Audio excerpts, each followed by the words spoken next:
السلام علیکم ورحمۃ اللہ وبرکاتہ۔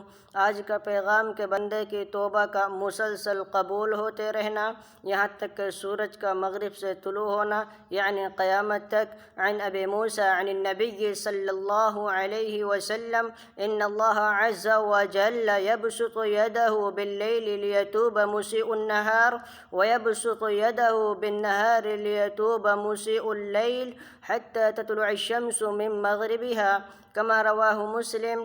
حضرت ابو موسیٰ رضی اللہ عنہ نبی کریم صلی اللہ علیہ وسلم سے روایت کرتے ہیں، بے شک اللہ جل جلالہ عم نوالہ اپنا ہاتھ رات کو پھیلاتے ہیں تاکہ دن کا گناہ گار کی توبہ کو قبول کرے، اور دن کو اپنا ہاتھ پھیلاتے ہیں تاکہ رات کے گنہ گار کی توبہ کو قبول کرے، یہاں تک کہ سورج مغرب سے طلوع ہو یعنی قیامت تک۔ اللہ تبارک و تعالی کا ہاتھ پھیلانے کا مطلب یہ ہے کہ اللہ تبارک و تعالی اپنی رحمت اور مغفرت کرنا چاہتے ہیں فقط۔ والسلام علیکم۔